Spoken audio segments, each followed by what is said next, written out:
Alhamdulillah, nahmaduhu wa nasta'inuhu wa nastaghfiruh wa na'udzu billahi min shururi anfusina wa sayyiati a'malina. May yahdihillahu fala mudilla lahu wa may yudlil fala hadiya lahu. Wa asyhadu an la ilaha illallah wahdahu la syarika lahu wa asyhadu anna Muhammadan abduhu wa rasuluh. Allahumma shalli ala Muhammad wa ala alihi wa azwajihi wa dzurriyyatihi kama shallaita ala Ibrahim innaka Hamidum Majid. Amma ba'd. Para hadirin, bapak-bapak, asatidzah dan akhwat sekalian, demikian pula para akhwat hafizakumullah taala jami'an. Alhamdulillah, pada pagi hari ini dengan izin Allah dan taufiknya kita berada di hari Ahad yang terakhir dari bulan Jumadal Ula 1437 Hijriah. Dengan izin Allah dan taufiknya kita bertemu bermajlis untuk saling ingat-ingatkan, saling belajar, dan kami diamanahkan untuk menyampaikan satu materi tentang al-wasatiyah atau wasatiyatul Islam atau Islam yang wasatiyah, Islam yang pertengahan. Khusus sekalian, materi ini materi yang perlu untuk kita kaji karena dia memang adalah bagian yang sangat penting dari Islam itu sendiri. Dia adalah bagian dari ciri karakteristik yang sangat penting, yang sangat prinsip dalam Islam. Namun masalah al-wasatiyah ini juga kadang kabur di tengah-tengah kaum muslimin.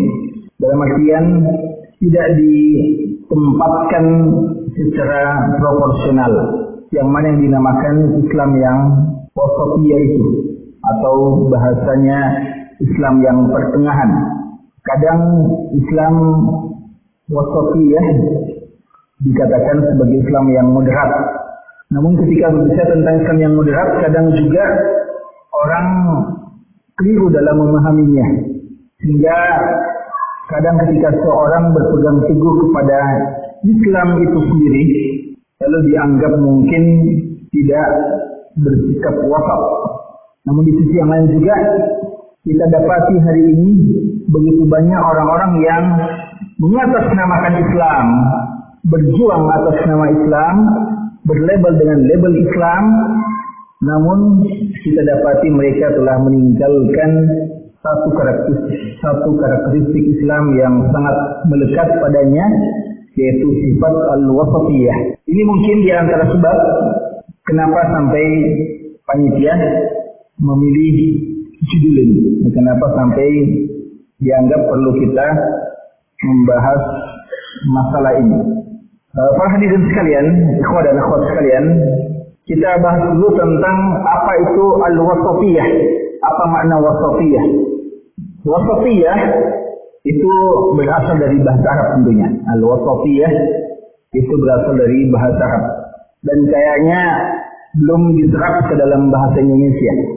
Mungkin dalam kamus besar bahasa Indonesia belum ada wasatiyah kita dapatkan. Walaupun maknanya juga sudah tidak terlalu asing, yang sudah cukup familiar di tengah kaum muslimin, bahwa wasatiyah dari kata-kata wasat yang artinya pertengahan. Tapi kadang bahasa Arab, ini perlu untuk dipahami, kadang bahasa Arab memiliki kandungan makna yang sangat luas dan banyak, dan ketika diterjemahkan ke dalam bahasa Indonesia yang agak miskin kosakatanya, itu kadang terjemahannya ada yang kurang terwakili atau kurang mewakili. Jadi ketika diterjemahkan ke dalam bahasa Indonesia, kadang ada sisi-sisi yang tidak sempat tercover, yang tidak sempat terjemahkan. Maknanya tidak terkandung di situ. Maka memang kenapa ketika kita membahas suatu persoalan dalam syariat, mesti ditinjau dulu dari sisi bahasa, dari makna bahasa yang aslinya, yaitu dari bahasa Arab, sebelum kita bahas mana-mana istilah syar'inya. Contoh Rabb, ya, Rabb. Rabb ini kan mudahnya diartikan Tuhan. Ya orang kalau ditanya Rabb, lalu mereka mengatakan Tuhan. Tapi pada hakikatnya Rabb itu bukan sekadar Tuhan dalam makna Tuhan yang kita pahami saat sekarang. Saya memiliki beberapa makna-makna yang lain. Ad-din, din bukan cuma sekadar agama saja yang dipahami, tapi din itu cakupannya juga sudah cukup sangat luas atau lebih luas daripada apa yang kita pahami hari ini. Billah dan semacamnya. Maka ini juga wasatiyah. Wasatiyah, kawan sekalian, dalam bahasa Arab paling tidak memiliki 3 makna. Ya, 3 makna.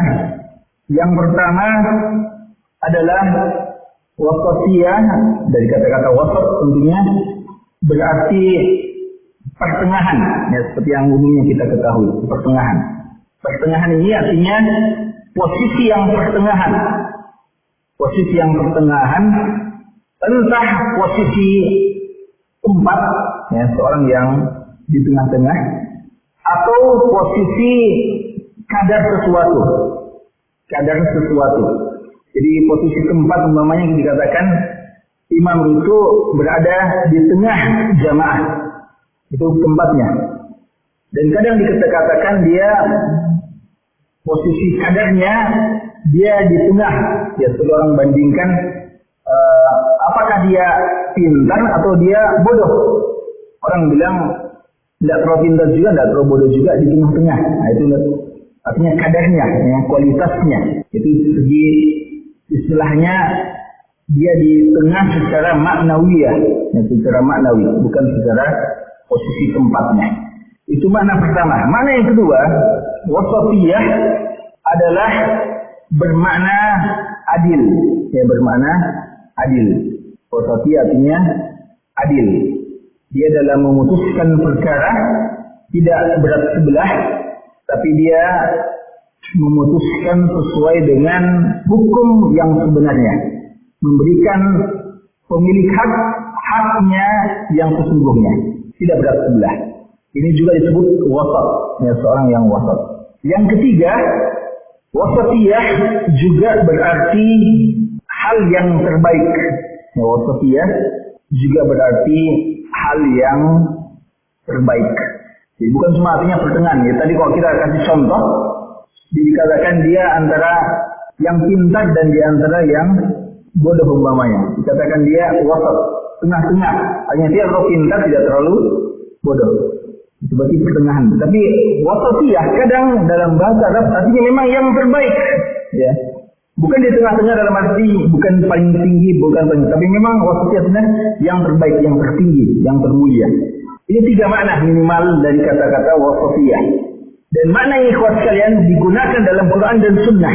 Ya, makna 3 makna ini semuanya tercantum atau terdapat penggunaannya, penggunaan wasatiyah untuk makna ini ada dalam Al-Quran dan hadis-hadis Nabi SAW. Kita lihat beberapa penggunaan kata-kata wasatiyah dalam Al-Quran. Dalam Al-Quran, kata-kata wasatiyah, akar kata wasat itu digunakan paling tidak dalam 4 ayat dalam Al-Quran. Minimal, ya. Mungkin ada lagi, tapi luput, ya, untuk kita sebutkan atau tidak kita sebutkan. Tapi minimal ada 4 ayat yang menggunakan kata-kata wasat. Yang pertama dalam surat Al-Baqarah ayat 143. Ini ayat yang paling terkenal tentang kata-kata wasatiyah. Firman Allah Subhanahu wa taala, "Wa kadzalika ja'alnakum ummatan wasata." Dan demikianlah kata Allah, kami jadikan kalian, yaitu umat Islam, sebagai umat yang pertengahan. Apa makna pertengahan di sini? Kalau kita lihat makna pertengahan di sini bukan dari sisi pertengahan dari keberadaan umat Islam. Nah, kalau dia dari sisi keberadaan umat Islam adalah umat yang pertama atau yang pertengahan. Kalau dari segi kehadiran umat Islam ini, dia adalah umat yang pertama atau pertengahan? Umat yang terakhir, ya, bukan pertengahan dan juga bukan yang pertama, tapi justru yang paling terakhir.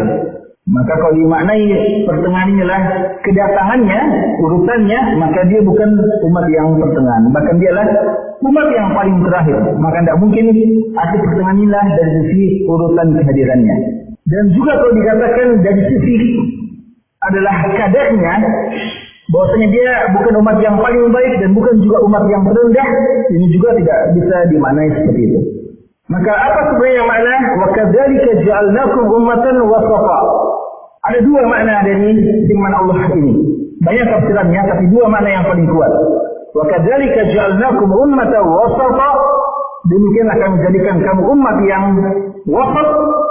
Sebagian mengartikan adalah umat yang paling adil.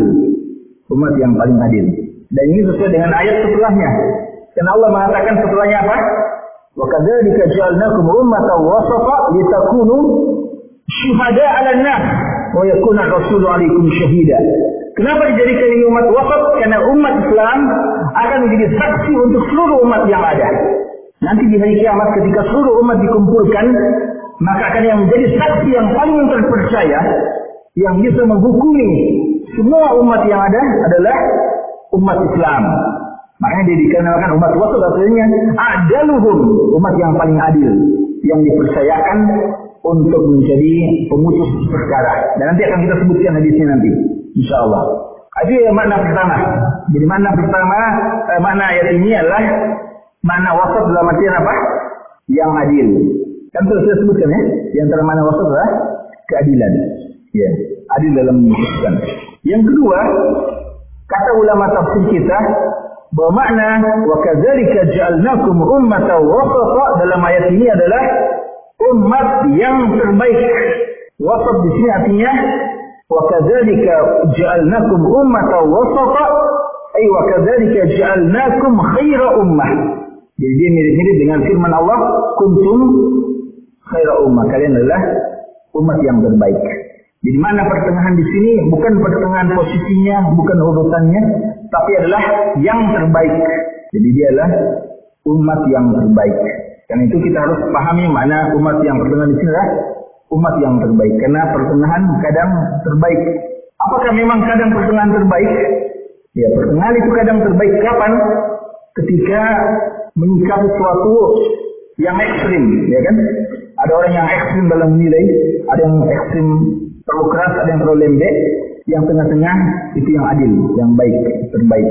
Ada yang ekstrim kanan, ekstrim kiri, yang tepat adalah yang pertengahan. Makanya dikatakan juga yang terbaik.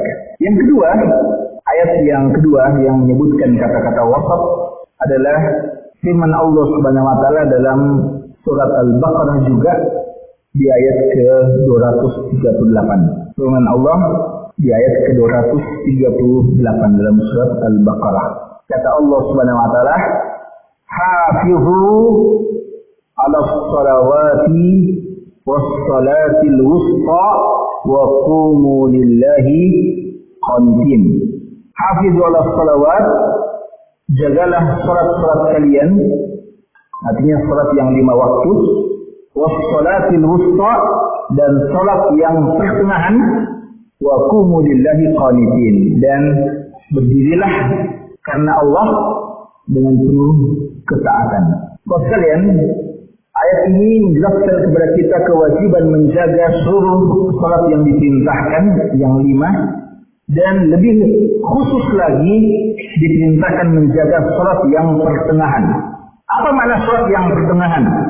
Banyak pendapat ulama kita. Yang paling terkenal mengatakan salat asar. Ada yang mengatakan salat maghrib, ada yang mengatakan salat subuh, ada mengatakan salat, banyaklah, hampir semua salat disebutkan tentang ini. Ada yang bilang salat duhur, ada yang bilang salat isya. Kalau yang mengatakan salat maghrib, kenapa dikatakan pertengahan? Karena jumlahnya itu pertengahan, ya kan? Berapa jumlah rakaat yang paling banyak? 4. Yang paling sedikit 2. Yang pertengahan yang 3. Ya. Maka maghrib dikatakan salat yang pertengahan dari sisi rakaatnya. Dan juga yang menimbulkan dia pertengahan karena pertengahan ada yang malam dan ada yang sore, ya. Dan macam-macam lah. Tapi khosan yang paling banyak mengatakan salat asar, ya, salat asar. Tapi apapun yang mereka katakan, yang lebih tepat sebenarnya kata-kata pertengahan di sini bukan posisinya. Tapi yang dimaksudkan sini pertengahan adalah dia yang terbaik. Jadi juga ini diartikan terbaik. Salat wusta adalah salat yang paling baik, salat yang paling afdal. Maka dia adalah salat asar. Walaupun ada khilaf tentunya, mana yang lebih afdal, salat asar atau salat subuh. Tapi kita mau katakan bahwa wusta di sini salah satu maknanya adalah dia yang terbaik. Memang pertengahan kadang bermaknalah yang terbaik. Yang ketiga, firman Allah Subhanahu wa taala dalam surat Al-Maidah ayat ke-89. Surat Al-Maidah ayat 89. Ini berkaitan dengan sumpah, ya. La yu'akhidukumullahu bil-lagwi fi aymanikum, walakin yu'akhidukum bima aqadtumul ayman. Allah Subhanahu wa taala tidak menghukumi kalian disebabkan sumpah-sumpah yang tidak serius kalian katakan. Tapi Allah akan menghukumi kalian dengan sumpah yang benar-benar kalian katakan. Bagaimana seorang yang sudah bersumpah, terlanjur bersumpah, padahal dia tidak sungguh-sungguh dan tidak mau mempraktekannya, tidak mau menjalankan sumpahnya. Atau dia sudah berupaya tapi dia tidak bisa menjalankan sumpahnya. Kata Allah, "Fakafaratuhu", maka kafaratnya it'amu asyarah masakin. Fakafaratu it'am asyarah masakin, yaitu memberikan makan, it'am asyarah masakin min awsati ma tut'imuna ahlikum, ya. Yaitu kalian memberikan makan 10 anak miskin atau 10 orang miskin. Bagaimana kadarnya? Seperti kadar pertengahan yang apa kalian berikan kepada keluarga kalian.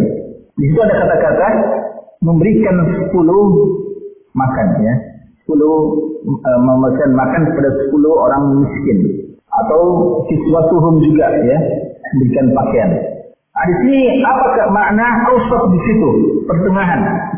Di sini ulama kita mengatakan awsat di sini maknanya adalah pertengahan dalam artian kadarnya tidak terlalu yang paling mahal dan tidak terlalu yang paling murah. Ada tafsiran yang lain tapi ini yang lebih terkenal, ini yang paling banyak kelihatannya, Allah alam. Berarti pertengahan di sini memang dalam sisi apanya? Posisinya memang, ya, dalam artian tidak terlalu tinggi dan tidak terlalu rendah. Pertengahan lah kadarnya. Berarti beda dengan makna sebelumnya. Kalau makna sebelumnya memang yang paling baik. Ini pertengahan memang betul-betul pertengahan kualitasnya. Yang keempat, penggunaan kata-kata wasat dalam Al-Quran dalam surat Al-Qalam. Ya, surat Al-Qalam, surat yang ke-68 di ayat ke-28. Ketika berbicara tentang Ashabul Jannah. Jika dia datang, lalu setelah mendapati mau melihat kebunnya, ternyata kebunnya sudah hancur. Maka Allah mengatakan qala awsatuhum, dia berkata orang-orang yang paling wasat di antara mereka. Itu ada gunakan qala awsatuhum, berkata orang yang paling wasat di antara mereka. Apa yang makna orang yang paling pertengahan di antara mereka? Kata ulama kita yang paling pertengahan adalah yang paling terbaik di antara mereka. Jadi lagi-lagi wasat di sini artinya apa? Yang terbaik. Jadi bukan yang pertengahan, artinya yang pertengahan umurnya. Bukan berarti yang paling, bukan paling tua, bukan paling muda, bukan itu. Pertengahan di sini juga bukan artinya kecerdasannya tengah-tengah, tidak. Tapi justru awsatuhum di sini diartikan memang yang terbaik di antara mereka. Berarti kata-kata wasat di sini diartikan adalah yang terbaik. Ini penggunaan dalam Al-Quran 4 kali. Wallahu alam. 4 kali dalam Al-Quran gunakan kata-kata wasat. Untuk mana yang berbeda-beda. Adapun dalam hadis, penggunaan kata-kata wasatiyah dalam hadis pertama dalam hadis yang diriwayatkan Imam Bukhari dari sahabat yang mulia Abu Sa'id Al-Khudri radhiyallahu taala anhu. Dan hadis ini sebenarnya penafsiran terhadap makna surat Al-Baqarah ayat 238 ayat 143 tadi. Wa kadzalika ja'alnakum ummatan wasata litakunu syuhada 'alan nas wa yakuna ar-rasulu 'alaikum syahida. Bahwa umat Islam adalah umat yang terbaiknya akan menjadi saksi bagi seluruh umat yang ada. Bagaimana ceritanya ikhwas sekalian nanti di hari kiamat umat Islam akan menjadi saksi? Dalam hadis yang diriwayatkan Imam Bukhari dari sahabat yang mulia Abu Sa'id Al-Khudri radhiyallahu anhu disebutkan bahwa di hari kiamat Nabi Nuh akan dipanggil. Nabi Nuh akan dipanggil dan ditanya, "Hal ballagta? Apakah kamu sudah berdakwah menyampaikan kepada umatmu tugas amanah ini?" Nabi Nuh akan mengatakan, "Saya sudah menyampaikan wahai ya Allah, ballagtu ya Allah. Saya sudah menyampaikan amanah ini." Lalu umatnya ditanya, umat Nabi Nuh ditanya, "Hal ballaghakum?" Apakah memang Nabi Nuh telah menyampaikan kepada kalian, berdakwah, mengingatkan kepada kalian. Apa jawab umatnya? Umatnya mengatakan, ma atana min nazir. Tidak ada penyampai yang datang kepada kami. Jadi menolak persaksian Nabi Nuh. Berarti ada yang mengaku dan ada yang menolak. Berarti masih butuh lagi pembanding. Yang mana yang betul? Siapa yang akan bisa menjadikan pembanding? Umat Nabi Muhammad SAW. Maka didatangkanlah umat Nabi Muhammad SAW dan ditanya, apakah memang betul sudah disampaikan? Maka mereka mengatakan benar telah Nabi Nuh telah menyampaikan, dan juga Nabi Muhammad SAW menjadi saksi untuk itu. Wa kadzalika ja'alnakum, dan disinilah Nabi SAW membaca ayat, dan perawi hadis ini juga membaca ayat, wa kadzalika ja'alnakum ummatan wasata litakunu syuhada'a 'alan nas wa yakuna rasulu 'alaikum syahida. Nabi SAW menjadi saksi, dan umat Islam akan menjadi saksi juga bagi umat-umat yang lainnya. Kenapa mereka dijadikan sebagai saksi? Karena dua sebabnya, yaitu karena mereka memang adalah yang paling adil. Kan hakim itu dicari yang paling adilnya. Jadi mereka yang diangkat sebagai saksi karena umat Islam adalah umat yang paling adil. Berarti wasat di sini artinya apa? Wasat umat yang paling adil, paling dipercaya dalam memutuskan perkara. Dia juga dikatakan wasata karena mereka yang terbaik, maka mereka yang pantas menjadi saksi dan pemutus perkara.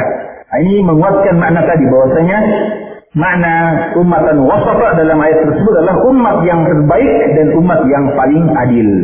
Itu makna umat wasat. Penggunaan lain dalam hadis tentang wasat ini, wasat digunakan untuk makna yang terbaik dan yang tertinggi. Dan ini juga berdasarkan hadis Bukhari dari sahabat yang mulia Abu Hurairah radhiyallahu taala anhu, inna fil jannah mi'a darajah.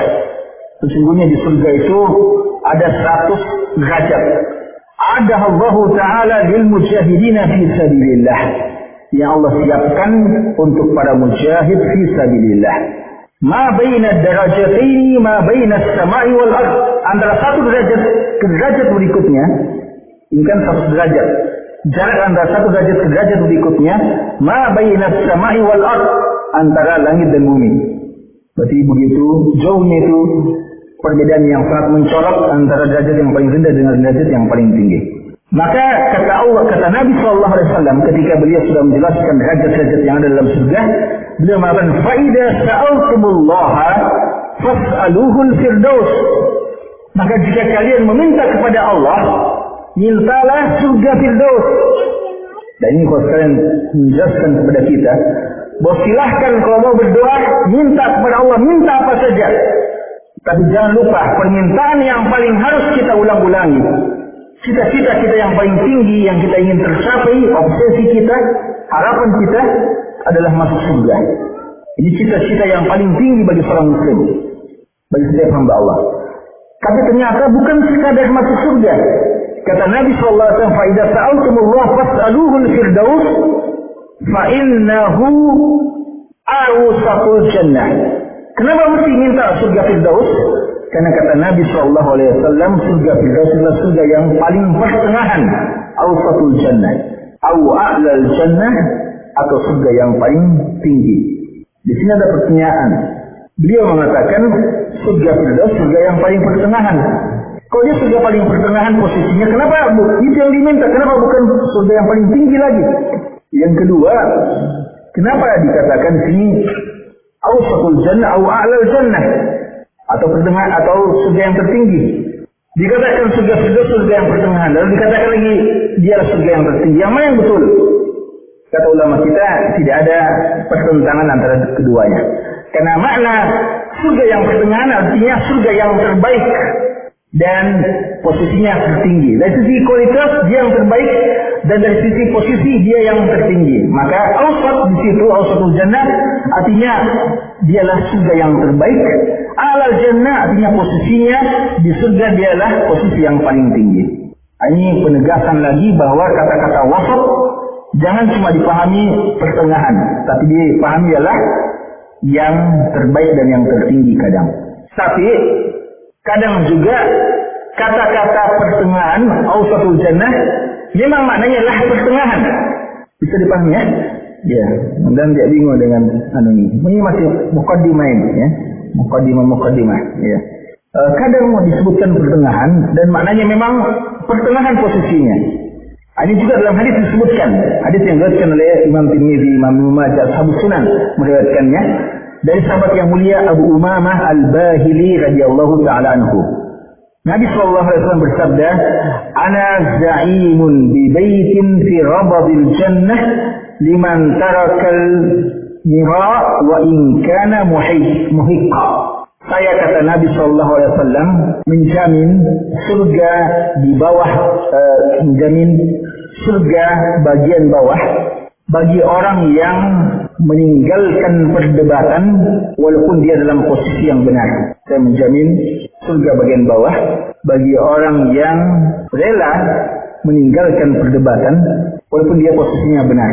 Mungkin kan dia bilang dia juga berdebat, tidak mau juga rujuk ya, tidak ada manfaatnya. Maka daripada hati kita berpecah, daripada tidak enak ya, bagus kita tidak usah layani pertengkaran dan perdebatan.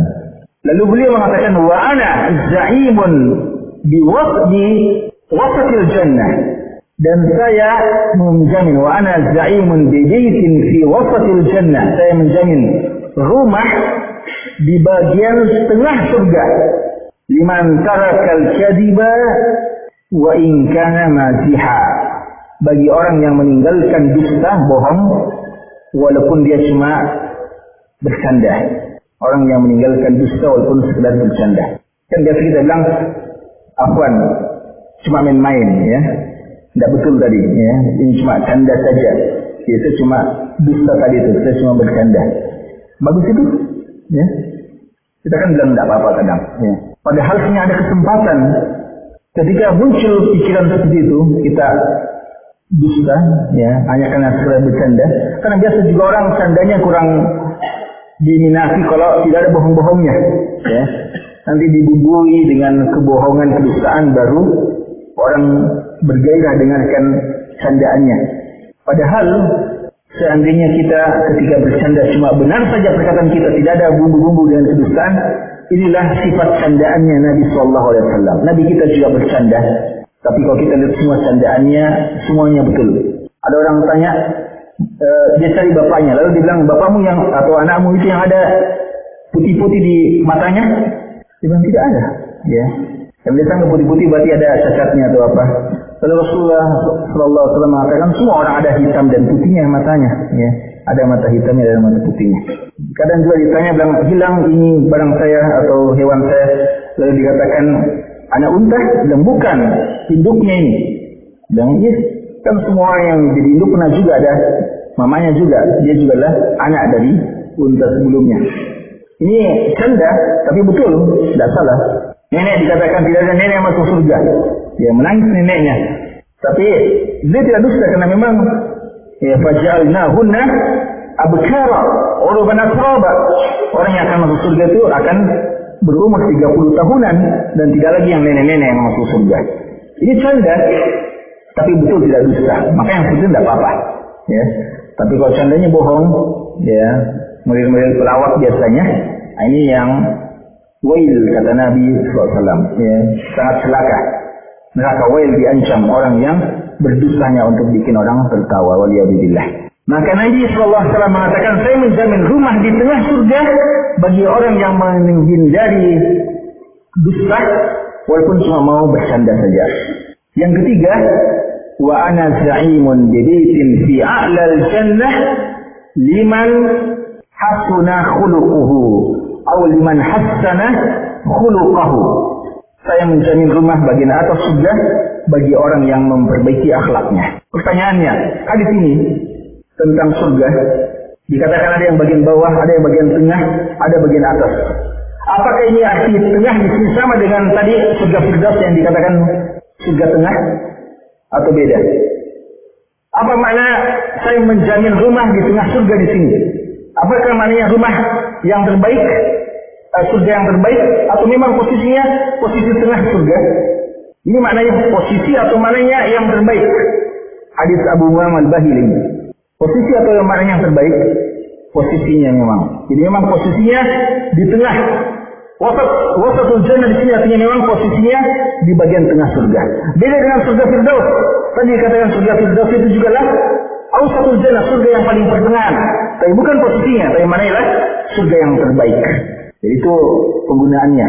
Jadi penggunaan wasat berbeda itu, ya, antara satu dengan yang lainnya. Dan di antara penggunaan makna wasat bermakna tengah dalam artian memang posisi, itu juga dalam hadis-hadis tentang adab-adab makan, kita dianjurkan makan bagian tepi dulu atau bagian tengah dulu. Al-barakatu fi wasatit ta'am. Berkah makan itu berada pada bagian tengahnya. Maka jika kita makan, kita bagian hafataihi dulu, ya, bagian pinggir-pinggirnya, nanti terakhir bagian tengahnya. Karena memang diusahakan husnul khotimah, ya, yang terbaik, yang paling terakhir.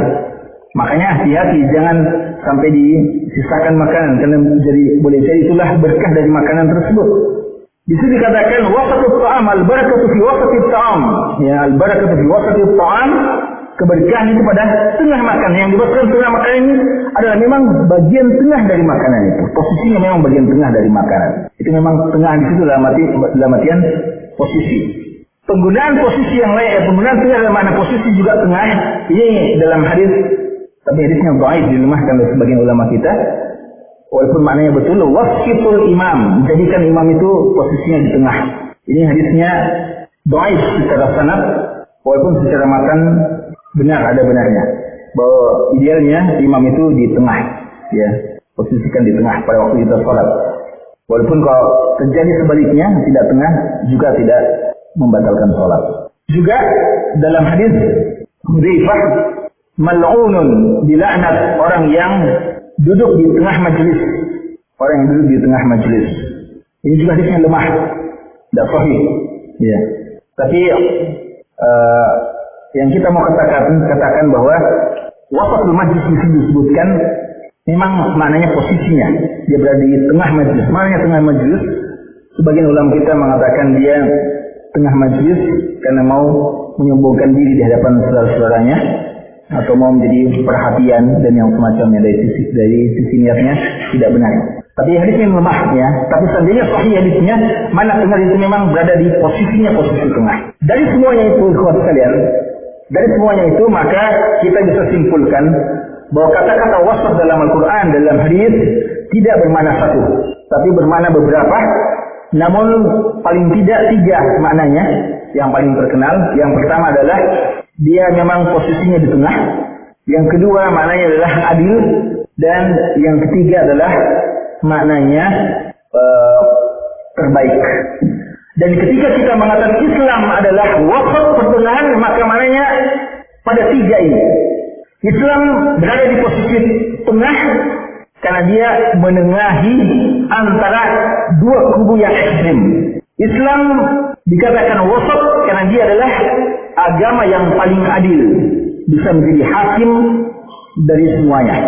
Islam dikatakan juga wasat karena dia adalah agama yang terbaik, umat yang terbaik. Inilah makna Islam wasatiyah yang kita inginkan. Bahwa Islam yang wasatiyah tengah antara 2 kubu yang ekstrim dan juga adil dalam menyikapi berbagai macam hal. Nanti akan kita buktikan contoh-contohnya. Dan yang ketiga, Islam dinamakan Islam yang wasat karena dia adalah Islam yang terbaik kualitasnya. Maka jangan ikhwah sekalian, kalau antum lihat ada ikhwah yang rajin sekali, ya, mengaji, rajin sekali, ya, ikut majelis taklim, rajin sekali berdakwah, jangan antum bilang jangan terlalu begitu, ya, biasa-biasa saja. Kita kan Islam yang wasat, ya, tidak usah terlalu rajin, tengah-tengah saja, tidak terlalu malas, tidak terlalu rajin juga, ya, pertengahan. Kita ini Islam wasat, tidak gitu, ya, bukan gitu mana wasat, ya. Karena wasat adalah yang terbaik. Yang terbaik di antara kita itu justru yang paling wasat di antara kita. Terus sekalian, ada satu perkataan yang kadang disangka sebagai hadis, yaitu perkataan khairul umuri awsatuha. Sebaik-baik urusan adalah yang pertengahan. Ini tidak sahih, ya. Ini bukan perkataan Nabi SAW dan dijelaskan oleh Al-Imam Al-Ajluni, ya, dalam kitab beliau, dan juga dalam Maqasidul Hasanah disebutkan bahwa ini bukan hadis yang sahih. Tapi ini maknanya bisa benar. Tapi ini perkataan sebenarnya dari seorang tabi'i, Mutarrif bin Abdullah. Ya, Mutarrif bin Abdullah, seorang tabi'in yang mengatakan sebaik-baik utusan adalah yang pertengahan. Baik-baik utusan adalah yang pertengahan. Jadi bukan hadis yang bersumber dari Nabi SAW. Walaupun maknanya bagus, ya.